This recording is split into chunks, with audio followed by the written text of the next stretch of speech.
Hey guys, here's part 4. Now, next up, a few weeks after the Cherry Blossom Parade Festival, I went to Free Comic Book Day at Victory Comics, which is the comic bookstore I go to almost every week. Now, while I was in line, I was talking to some people behind me, and I mentioned some friends of mine who cosplay as various superheroes, including Echo when she was dressed like Nightcrawler when we first met. And when we went inside, we browsed through the various comic books, and I got a few comics for myself and a couple for some friends. I also bought some comics that they had set aside for me, including particularly a Gem and the Holograms, which I'm giving to Melanie for her birthday. She knows.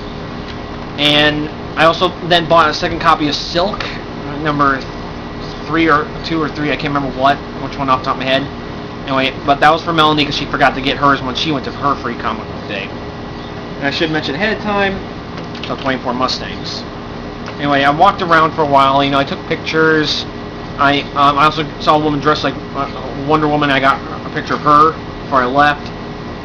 And I chatted with a lot of people. I entered a raffle drawing, didn't win.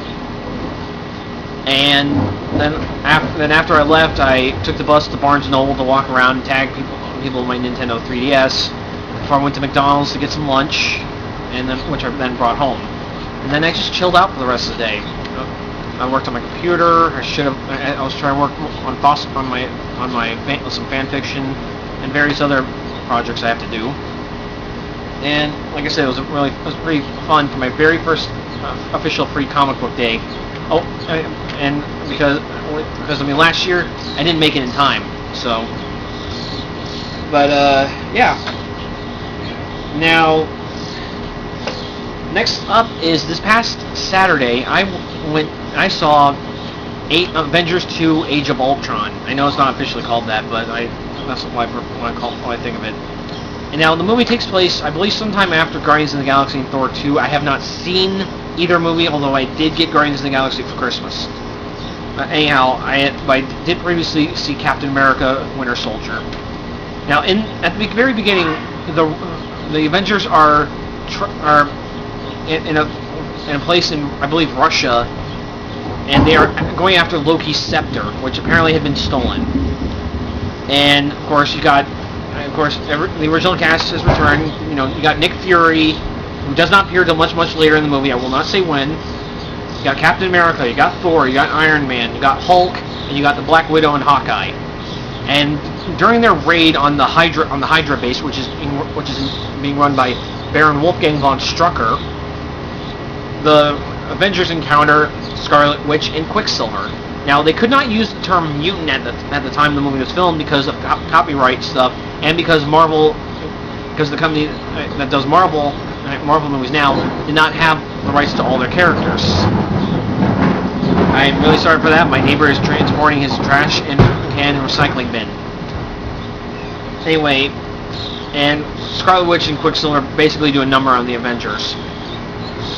And after they get a hold of the scepter, Tony Stark gets an idea to bring Ultron to life. Now, Ultron was apparently his idea for pertaining to artificial intelligence.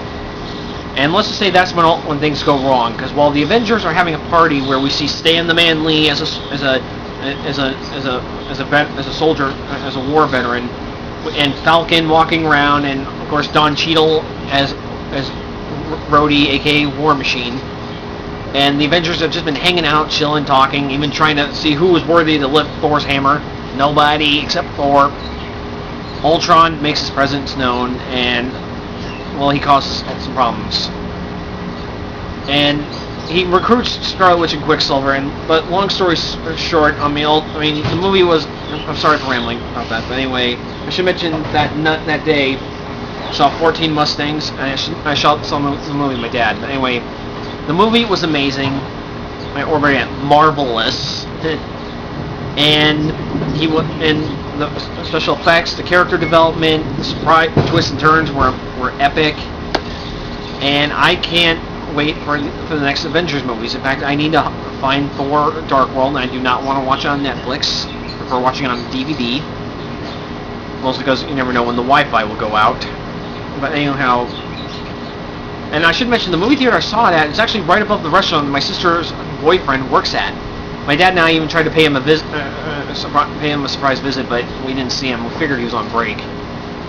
But anyhow, I convinced my dad to stay for the initial credits to see Thanos appear, of course.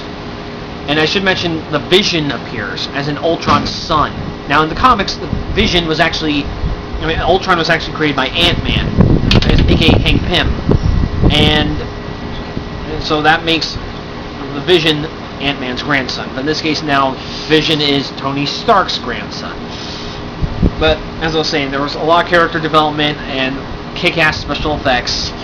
Can't wait for the other movies. And this ends part 4. I'm really sorry. I promise I'll make the rest of the parts short.